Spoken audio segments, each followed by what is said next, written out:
నమస్తే, welcome to my channel just Jyothi. నేను మీ జ్యోతి. డయాబెటిక్ అనేది ఈరోజు ప్రతి ఒక్కళ్ళలో చాలా కామన్ అయిపోయింది. 10 మందిని తీసుకుంటే 8 మందికి ఖచ్చితంగా డయాబెటీస్ అనేది ఉండే ఉంటుంది. వయసుతో సంబంధం లేకుండా డయాబెటీస్తో ప్రతి ఒక్కళ్ళు సఫర్ అవుతున్నారు. మరి ఈ డయాబెటీస్ రాకుండా మన ఆరోగ్యాన్ని ఎలా కాపాడుకోవాలి అన్న విషయాన్ని నాడీ వైద్య నిపుణులు మిస్టర్ రవికుమార్ గారు మన స్టూడియోలో ఉన్నారు. ఆయన అడిగి తెలుసుకుందాం. నమస్తే రవికుమార్ గారు. సార్, మరి మీరు నాడీ వైద్య నిపుణులు అని అంటున్నారు. ఈ నాడీ వైద్య నిపుణులు అంటే ఏంటండి? నాడీ వైద్యం అనేది పూర్వం మనకి ఊరిలో ఆచార్యులు అని ఉండేవారండి. పూర్వం ఏంటంటే ఎవరైనా ప్రెగ్నెంట్ అయిన విషయాన్ని వెంటనే వాళ్ళు తెలుసుకోవాలంటే వారి దగ్గరికి వెళ్ళి ఇలా నాడి పట్టుకొని చూపించుకుంటూ వీళ్ళు కన్సీవ్ అయ్యారు లేదనేది చెప్పేవాళ్ళు. ఎప్పుడు ఈ సైంటిఫికల్ వైద్యము రానప్పుడు. అప్పటి నుంచి నాడీ వైద్యం ఉందండి. అంటే రాజుల కాలం నుంచి కూడా ఈ నాడీ వైద్యం ఉంది.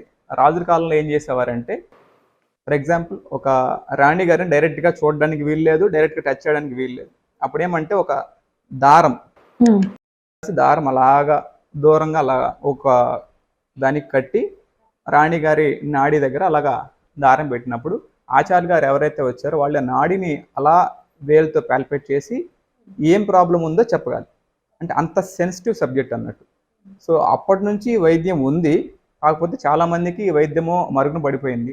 మేమేమంటే పూర్వం ఉన్న వైద్యాలని దాంట్లో ఉన్న పట్టుని మళ్ళా తీసి ఇప్పటి అప్డేటెడ్ వర్షన్కి చూపించాలి, ఇప్పుడున్న రోగాలు తగ్గించాలంటే మళ్ళీ సేమ్ అదే వైద్యాన్ని మళ్ళీ చూపించాలనే ఉద్దేశంతో నేను నాడీ వైద్యం నేర్చుకుని నాడి పట్టుకొని చూసి వాళ్ళకి ఉన్న ప్రాబ్లం ఏవైతే ఉందో, ఫ్యూచర్లో రాబోయే ప్రాబ్లం ఏదైతే ఉందో అది ముందే మనం తెలుసుకొని ట్రీట్మెంట్ చేయొచ్చండి.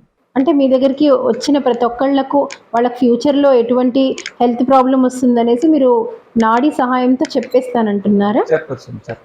ఓకే సార్, ఇప్పుడు డయాబెటిక్ పేషెంట్స్ ఉంటారు. డయాబెటిక్ అనేది ప్రతి ఒక్కళ్ళకి చాలా ఇబ్బంది పెడుతుంది.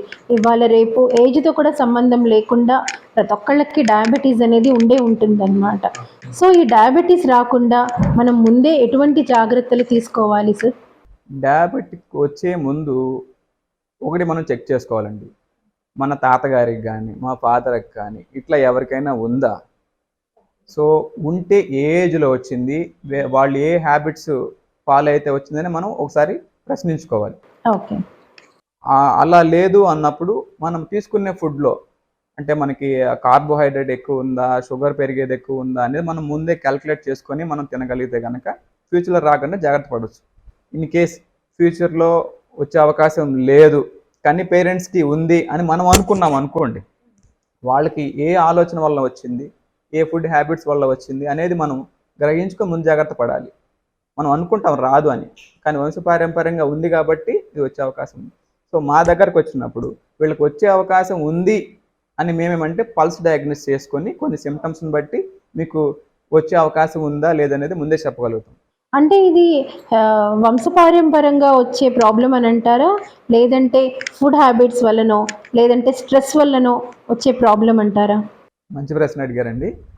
Thoughts are root cause of the disease అన్నట్టుగా ఒక ఫ్యామిలీలో ఎటువంటి మనస్తత్వం ఉందో, ఫర్ ఎగ్జాంపుల్ కొంతమంది స్ట్రెస్ ఫీల్ అవుతారు ఊరికూరికి, కొంతమంది వర్రీ ఫీల్ అవుతారు, కొంతమంది యాంగ్రీ, ఇలాగ ఎమోషన్స్ కొన్ని ఉంటాయండి. ఆ ఎమోషన్స్ బట్టి కూడా వాళ్ళకు వచ్చే షుగర్లో కూడా టైప్స్ ఉన్నాయి, దాన్ని బట్టి ఆధారపడి ఉంటుంది. సో ఆలోచన మూలం, ఫస్ట్ వాళ్ళు తీసుకునే ఆహారం తర్వాత వ్యాయామం చేస్తారా చేయరా వాళ్ళ ఫీల్డ్ని బట్టి ఇవన్నీ కూడా ఒకదానికొకటి యాడ్ అవుతూ వస్తాయి. సో డయాబెటీస్ ఉండే వాళ్ళు ఎటువంటి ఫుడ్ని పాటించాలి? అంటే ముందు నుంచి మనము డయాబెటీస్ రాకుండా కాపాడుకోవాలి అంటే ముందు నుంచి ఎటువంటి ఆహార పదార్థాలు తీసుకుంటూ ఉండాలి, ఎటువంటివి తీసుకోవాలి, ఎటువంటివి అవాయిడ్ చేయాలి? ఆ ప్రశ్నకి సమాధానం ముందు రుచుల గురించి తెలుసుకోవాలండి. ఓకే. రుచులు పులుపు, చేదు, తీపి, ఘాటు, ఉప్పు, వీటిలో ఏదైతే ఎక్కువ తీసుకుంటున్నామో వాటి తాలూకా ప్రాబ్లమ్స్ వస్తాయి. ఏదైతే తక్కువ తీసుకుంటున్నామో అదే డయాబెటిక్ అనుకో. చేదు చాలామంది తీసుకోరు. చేదు వగరు తీసుకున్న వాళ్ళకి డయాబెటీస్ రాదండి. అంటే మన డైట్ లో చేదు యాడ్ అవ్వాలి అంటారా? చేదు వగరు తప్పనిసరిగా యాడ్ అవ్వాలి. చేదు వగరు ఆ రెండు ఉంటే షుగర్ రాదండి. ఓకే. ఇవి తింటున్నాం కదా, మిగిలిన ఎక్కువ తిన్నా కూడా వస్తుంది. ఉమ్. ఏమంటే ఈ చేదు వగరు క్వాంటిటీ 100కి ఒక 60% ఉంటే మిగిలిన 30-20% ఉందనుకోండి రాదు. అట్లా కాకుండా నేను చేదు వగరు తింటున్నాను, మిగిలిన నేను సాల్ట్ ఎక్కువ తింటాను, లేదంటే స్పైసీస్ ఎక్కువ తింటాను, ఇవన్నీ తింటానంటే కనుక మళ్ళీ ప్రాబ్లం రేజ్ అయ్యే అవకాశం ఉంది. ఓకే. టోటల్ 12 ఆర్గాన్స్కి సంబంధించి ఏది ఇన్బ్యాలెన్స్ అయినా కూడా ఏదో ఒక ప్రాబ్లం కింద బయటకు వచ్చే అవకాశం ఉంది. ఈవెన్ డయాబెటిక్ అనే కాకండి, వేరే డిసీజ్ అన్నా కానండి, ఏదో విధంగా బయటకు వస్తుంది. ఓకే. మరి డయాబెటీస్ రాకుండా ఉండాలంటే ఏ ఫుడ్, ప్రతి ఫుడ్‌ని కూడా మనం చాలా బ్యాలెన్స్‌గా తీసుకోవాలి అంటారు. అంతేనా? అవును, బ్యాలెన్స్గా తీసుకోవాలి. సార్ మరి షుగర్ పేషెంట్స్‌కి ఎక్కువగా స్వీట్స్ తీసుకోవాలి అనేసి కోరిక ఉంటూ ఉంటుందన్నమాట. సో, దాన్ని ఓవర్‌కమ్ ఎలా అవ్వాలంటారు? మంచి ప్రశ్న అడిగారండి.